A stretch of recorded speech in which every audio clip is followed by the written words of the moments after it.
पीट कर कहा, हे परमेश्वर, मुझ पापी पर दया कर। सोचिए इस व्यक्ति के बारे में।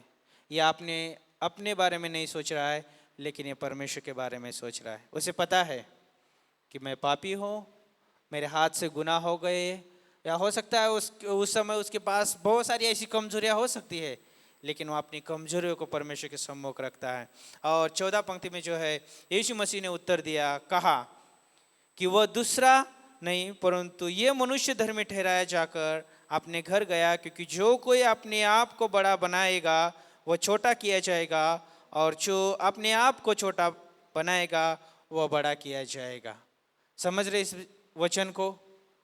धर्मी वो व्यक्ति ठहराया जाता है जो परमेश्वर के ऊपर भरोसा रखता है, उसके ऊपर विश्वास करता है और अपने से ज़्यादा उस परमेश्वर को महत्व देता है, और वो धर्मी ठहराया जाता है। तो कहने का मतलब यहाँ पर यह है कि हम परमेश्वर पे भरोसा करते हैं, विश्वास करते हैं, उसके द्वारा हम धर्मी ठहराए गए हैं। तो जब भी हम मंदिर में आते हैं, परमेश्वर के भवन में आते हैं, तो हमें दीन होकर आना है, नम्र होकर आना है ना। और जब हम प्रार्थना करते हैं, गीतों को गाते हैं, परमेश्वर के वचन को सुनते हैं, तो उसको हमें महत्व देना है। ओके। और जब हम देखते हैं एक धर्मी व्यक्ति के बारे में, धर्मी व्यक्ति जो है अपना बोझ जो है परमेश्वर पे डालता है, और परमेश्वर क्या करता है, उसको संभालता है। याद रखिए, हम अपना जो भी बोझ होता है प्रार्थना के माध्यम से हम किसके ऊपर डालते हैं? यीशु मसीह के हाथ में सौंपते हैं। यीशु मसीह ने क्या कहा मत्ती का 11:28 में, हे बोझ से दबे हुए लोगों मेरे पास आओ, मैं तुम्हें विश्राम देता हूँ। जब हम यीशु मसीह के पास जाते हैं प्रार्थना के द्वारा और अपना बोझ डालते हैं, तो परमेश्वर जो है हमारे उस बोझ को संभालता है। और भजन संहिता 55:22 में बोलता है, अपना बोझ यहोवा पर डाल दे, वह तुझे संभालेगा, वह धर्मी को कभी टलने ना देगा। कितनी अद्भुत पंक्ति है। उस चुंगी लेने वाले ने अपना बोझ परमेश्वर के ऊपर डाल दिया और परमेश्वर ने जो है उसको संभाला। और कितनी अद्भुत बात है। हम एक समय जो है हम पापी थे, लेकिन हमने उसके ऊपर विश्वास किया, भरोसा किया, और हम धर्मी ठहराए गए। और हमारा जो भी बोझ था हमने उसके हाथ में सौंप दिया, उसके द्वारा जो है हम धर्मी ठहराए गए। और याद रखिए, हम कभी जो है टलने का मतलब कभी ख़त्म नहीं होंगे। हम आनंद काल के लिए जो है बचाए गए। तो गीतों में एक सेंटेंस बहुत अच्छा था, है ना, परमेश्वर का प्रेम, है ना, हमें परमेश्वर के प्रेम से कोई वंचित नहीं कर सकता है, हमें परमेश्वर के प्रेम से कोई दूर नहीं कर सकता है ना। परमेश्वर का प्रेम जो है हमें जो है बनाए रखता है। तो कहने का मतलब ये है कि धर्मी व्यक्ति जो है चाहे वह गिरे तो भी वो पड़ा नहीं रहेगा, क्योंकि उसको उठाने वाला परमेश्वर है।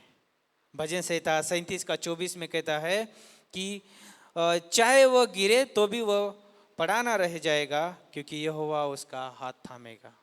हमेशा परमेश्वर जो उसके साथ रहता है, हमेशा परमेश्वर धर्मी व्यक्ति को संभाले रहता है ना। और जैसे भजन संहिता आप 1 में देखेंगे, 3 पंक्ति में देखेंगे, वहाँ पे बोला गया है, चाहे उसके ऊपर धूप लगे, है ना, चाहे कितना भी उसके ऊपर जो है जैसे मानो कि अभी पेड़ का अगर उदाहरण लिया जाए तो उसके ऊपर बहुत सारा तूफान भी आता है, धूप भी लगता है ना, बहुत सारे खतरों का सामना करना पड़ता है, लेकिन फिर भी वो पेड़ जो है हरा भरा रहता है, फलवंत होता है। क्यों पता है? क्योंकि उसकी जड़ें मजबूत होती है। तो एक धर्मी व्यक्ति की जो है जड़ें मजबूत रहती है। इसलिए जो है यीशु मसीह ने कहा, है ना, कि एक बुद्धिमान ने घर बनाया, उसने चट्टान पे घर बनाया, है ना, और एक मूर्ख ने घर बनाया जो बालों के ऊपर बनाया। तो धर्मी व्यक्ति जो है हमेशा उसका घर उस चट्टान पे है, यीशु मसीह के ऊपर है। चाहे उसके ऊपर कितने तूफान आए, है ना, कितना भी जो है उसके ऊपर जो है उसकी नींव हिलाने वाली जो है भूकंप भी आए, तो भी याद रखिए कि उसकी नींव जो है उस चट्टान पे डाली गई है, और इसलिए जो है वो धर्मी कहलाया जाता है। तो धर्मी व्यक्ति के ऊपर हमेशा परमेश्वर की दया बनी रहती है, और वो परमेश्वर धर्मी व्यक्ति की हमेशा आशा पूरी करता है, क्योंकि वो आशा का दाता है ना। और याद रखिए कि एक धर्मी व्यक्ति हमेशा परमेश्वर के उपस्थिति में जीवन जीता है, उसकी व्यवस्था से प्रसन्न होता है, यानी उसके वचनों से प्रसन्न होता है, उसकी उपस्थिति में जीवन जीता है। और वो व्यक्ति जो है दीनता के साथ, नम्रता के साथ परमेश्वर की महिमा करता है। तो जिसमें ये मैसेज इसलिए दे रहा हूँ कि जब हम परमेश्वर के भवन में आते हैं तो हमें खुद को याद दिलाने की ज़रूरत है कि मैं एक धर्मी हूँ, परमेश्वर के द्वारा धर्मी ठहराया गया हूँ, मैं एक विश्वासी हूँ। मुझे है नम्रता के साथ, दीनता के साथ आना है, और मुझे जो अपनी महिमा नहीं करना है या दूसरों को, किसी को देखते हुए मुझे अपने आप को ऊंचा नहीं उठाना है, लेकिन मुझे परमेश्वर को ऊंचा उठाना है। क्योंकि मैं जिस इस भवन में बैठा हूँ तो इसी समय मैं परमेश्वर के साथ भी बैठा हूँ, है ना, क्योंकि परमेश्वर की उपस्थिति हमारे साथ है।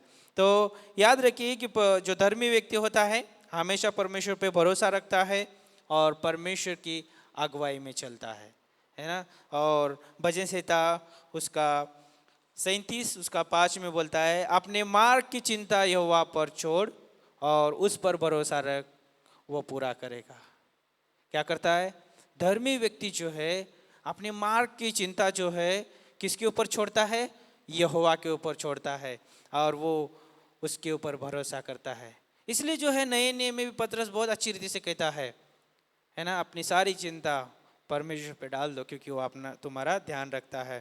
तो चाहे पुराने नियम में हो चाहे नए नियम में हो, वो परमेश्वर कभी बदला नहीं है। ओके, वो परमेश्वर एक सा परमेश्वर है। तो उस समय भी परमेश्वर लोगों के लिए था और आज भी परमेश्वर उन लोगों के लिए है। तो परमेश्वर यही चाहता है कि मैं तुम्हें छुड़ाने वाला हूँ, मैं तुम्हें बचाने वाला हूँ। क्या तुम्हारा भरोसा मेरे ऊपर है? क्या तुम मेरे ऊपर निर्भर हो? और ये भजन जो है, इतने सारे भजन लिखे गए, परमेश्वर के वचन लिखे गए, यही हमें याद दिलाते, स्मरण दिलाते हैं कि हम धर्मी ठहराए गए परमेश्वर की वजह से, हम अपने आप धर्मी नहीं ठहराए गए। ओके, और परमेश्वर चाहता है कि जैसे मैं चाहता हूँ कि आप मुझके ऊपर निर्भर रहे, है ना, परमेश्वर चाहता है कि हम हमेशा उसके ऊपर निर्भर रहे। तो जिस उदाहरण के लिए मैं 2 उदाहरण देना चाहूँगा अंत में, कि अब्राहम के बारे में देख सकते हैं उत्पत्ति का 22 में। वहाँ पे जो है यीशु परमेश्वर ने जो है उसे जो है अपने पुत्र को मांगा, और अब्राहम ने जो है बिना हिचकिचाए हुए जो है उसने अपने पुत्र को जो है बलिदान करना चाहा, और वहाँ पे जो है परमेश्वर ने उसे विश्वास के द्वारा धर्मी ठहराया।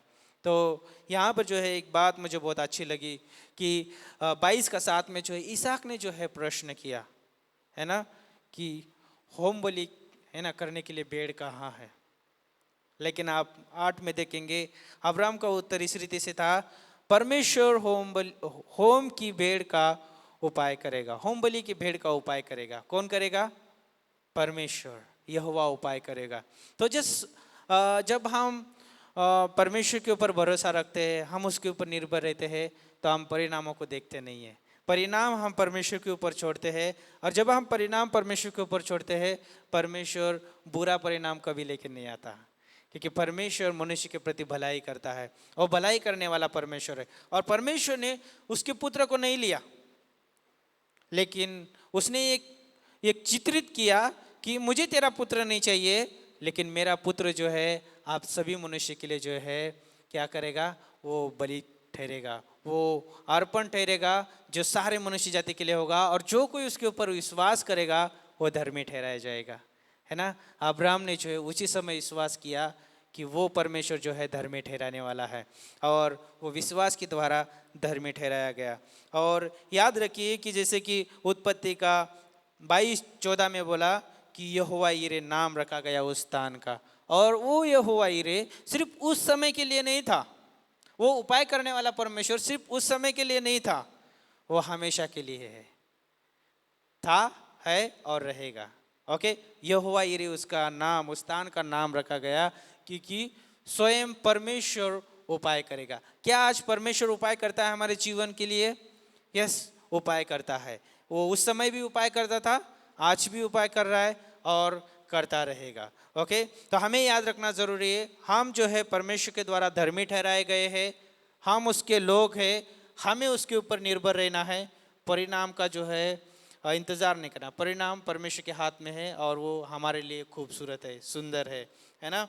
और एक बात जो है अंत में जो है हबक्कुक का 2:4 में बोलता है, परंतु सॉरी परंतु धर्मी अपने विश्वास के द्वारा जीवित रहेगा। क्या बोलता है? धर्मी हमेशा विश्वास के द्वारा जीवित रहेगा। और सिर्फ पुराने नियम में ही नहीं बोलता है कि धर्मी विश्वास के द्वारा जीवित रहेगा। अगर आप जो है नए नियम में इब्रानियों का 10:38 में देखेंगे, वहां पे बोलता है कि धर्मी विश्वास के साथ द्वारा जीवित रहेगा। गलातियों का 3:11 में बोलता है धर्मी विश्वास के द्वारा जीवित रहेगा। और रोमियो का 1:17 में बोलता है धर्मी विश्वास के द्वारा जीवित रहेगा। चाहे वो पुराने नियम में हो, धर्मी विश्वास के द्वारा जीवित रहेगा। नए नियम में हो, वो धर्मी विश्वास के द्वारा जीवित रहेगा। क्या विश्वास है? उस परमेश्वर के ऊपर विश्वास है। इसलिए जो है हमें याद रखना जरूरी है कि धर्मी पुरुष जो है, भजन संहिता 112 4 से लेकर 9 पंक्ति जो पढ़ते हैं, उसमें कुछ पॉइंट जो है मैं अंत में बताऊंगा। धर्मी पुरुष जो है दूसरों के लिए जो है आशीष का कारण बनता है। क्या होता है? धर्मी पुरुष दूसरों के लिए आशीष का कारण बनता है और वो खुद के लिए भी आशीष का कारण रहता है। और वो जो है हमेशा दूसरों को अनुग्रह देता है, दूसरों के प्रति दयावंत रहता है और विपत्ति के समय में जो है वो स्थिर रहता है। इसलिए जो है नीति वचन का 24:16 में कहा है, चाहे धर्मी 7 बार गिरे 7 बार वो उठ खड़ा होगा। कहने का मतलब ये है कि धर्मी कभी भी टलेगा नहीं, धर्मी का कभी अंत नहीं है।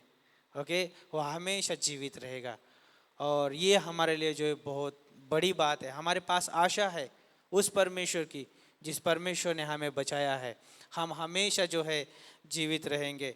और अंत में आयुब जो है एक बहुत अद्भुत धर्मी व्यक्ति था। आयुब के जीवन में बहुत सारे संकट आए, तकलीफें आई, है ना। उसने अपने सब पुत्र को गवा दिया, सारी संपत्ति गई, अपनी अच्छी हेल्थ को उसने गवा दिया, है ना। उसकी पत्नी भावुकता में होके जो है उसने कहा कि तू परमेश्वर की निंदा कर, चाहे मरना है तो मर जा, है ना।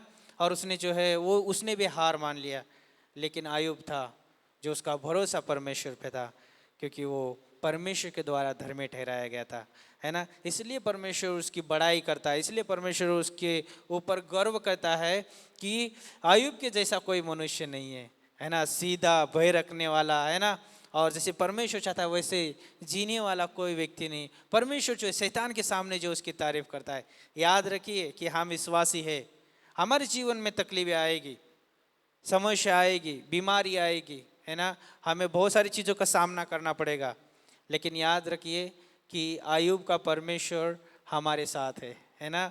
अब्राहम का परमेश्वर हमारे साथ है ना। हम गीत गाते हैं ना कि सेनाओं का यहोवा हमारे संग संग है ना। और ये गीत जो है हमें प्रोत्साहन देते हैं। तो हमें क्या करना चाहिए? अंत में हम धर्मी व्यक्ति होने के नाते हमें कुछ नहीं करना है, क्योंकि सब कुछ परमेश्वर ने किया है। बस हमें जो है उसमें बने रहना है, हमें प्रार्थना करना है ना। उसके वचन को जो है हमें रोज प्रतिदिन पढ़ना है, उसके वायदों के ऊपर भरोसा करना है और उसकी आराधना करते रहना है ना। जब हम प्रार्थना करते हैं, उसकी आराधना करते हैं, उसके वायदों के ऊपर भरोसा करते हैं, तो हम हारा हुआ जीवन कभी नहीं जिएंगे। हम जो है अद्भुत जीवन जिएंगे। क्यों? क्योंकि प्रार्थना हमें सामर्थ्य देती है, आराधना जो है हमें प्रफुल्लित बनाती है और उसके वायदे जो है हमें स्वर्गीय स्थान में मन लगाने के लिए और परमेश्वर के साथ जीने के लिए नई आशा उत्पन्न करते हैं। आमीन। तो आइए प्रार्थना करते हैं। प्रभु, हम धन्यवाद देते हैं, आपकी स्तुति करते हैं परमेश्वर। हम आपके द्वारा विश्वासी ठहराए गए परमेश्वर, या हमारी योग्यता के हिसाब से नहीं, या हमारे कुछ भले कार्य की वजह से नहीं परमेश्वर, लेकिन आपके पुत्र की वजह से जो उसने क्रूस पे किया और हमने उसके ऊपर विश्वास किया, इसलिए हम धर्मी ठहराए गए। और हमारा प्रभु कभी अंत नहीं है, हम सदैव जीवित रहेंगे परमेश्वर आपके साथ। हम आपके साथ संगति करेंगे, आपके सम्मुख आराधना करते रहेंगे और हम प्रभु आपके वो अद्भुत कार्य को देखते हुए हम आपकी बड़ाई करते रहेंगे परमेश्वर। धन्यवाद देते हैं परमेश्वर इस वचन के लिए जो आपने हमें दिया। इस वचन को हम जब लेके जाते हैं प्रभु, हमें प्रभु सिखाइए कि हम आपको समय दे सके, आपके वचन की हम आज्ञा पालन कर सके परमेश्वर। हमारा जीवन प्रभु आपके वचन के द्वारा अनुशासित किए परमेश्वर, क्योंकि आपका वचन कहता है, मैंने अपने तेरा वचन अपने हृदय में रख छोड़ा है ताकि मैं तेरे विरुद्ध में पाप ना कर सकूं। प्रभु आपके वचन को हम हृदय में रख छोड़े प्रभु, अनुशासित जीवन प्रभु जीने के लिए सहायता करिए और हमेशा आपके वचन से हमें प्रेरणा दीजिए परमेश्वर, ताकि हम आपके वायदों के ऊपर भरोसा कर सके, प्रार्थना कर सके, आपकी आराधना कर सके। गॉड धन्यवाद देते हैं और आपके संगति में प्रभु हमेशा हम आनंदित रह सके प्रभु। हम दूसरों की ओर देखते हुए ना प्रभु, हम आपकी ओर देखते हुए हम आनंदित होना चाहते प्रभु। धन्यवाद देते गॉड, इस कलीसिया को आप आशीषित करिए और प्रभु इस वचन को प्रभु जब वो लेके जाते हैं प्रभु, आप हमेशा याद दिलाइए परमेश्वर, आपके वायदे, आपकी जो उपाय करने वाली परमेश्वर महान शक्ति और प्रभु यीशु मसीह आपके चरित्र और आपके गुणों को प्रभु हमेशा प्रकट करिए प्रभु। धन्यवाद देते हैं। रेली प्रभु हम प्रार्थना करते हैं गॉड, आज इस कलीसिया को आपके हाथों में सौंपते हैं, आपके दास को आपके हाथों में सौंपते हैं, उनके फैमिली को आपके हाथों में सौंपते हैं। गॉड इस्तेमाल करिए प्रभु यीशु मसीह, आपकी सेवा के लिए, आपके कार्य के लिए, यीशु के नाम से हम मांगते हैं, आमीन।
आइए हम लोग खड़े रहते हैं।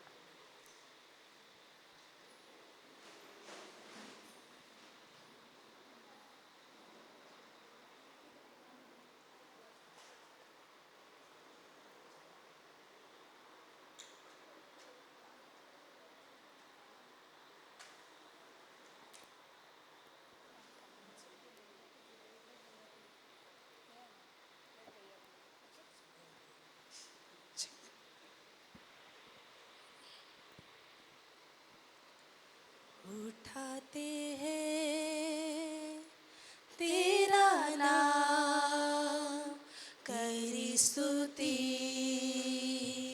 करते हुए उठाते हैं तेरा नाम, तेरी स्तुति करते हुए घुटनों पर हम आकर करते हैं तुझसे प्रार्थना, मिलकर हम गाए प्रभु की स्तुति हो, मिलकर हम गाए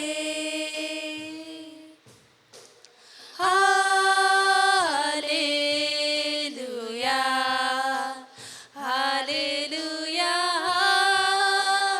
हालेलुया,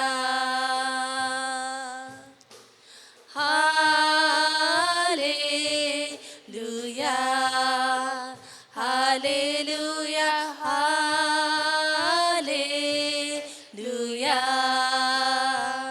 आएगा मेरा यीशु हमें लेने एक दिन, जाएंगे हम उसके संग जहाँ पर होगा अनंत जीवन, मिलकर हम गाए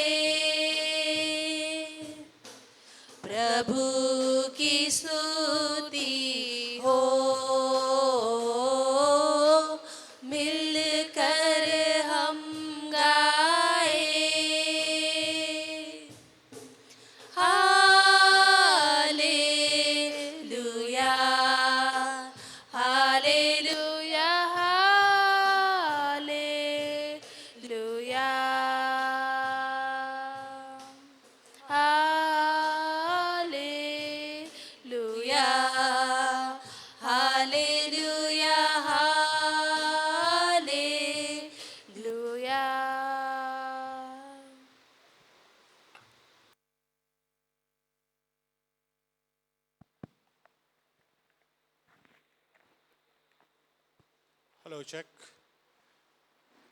कितना अच्छा दोनों मैसेज था। पहला था समय को बहुमूल्य समझो, तपोबुद्धिया का 13:1 और इफिसियो 5:15-16।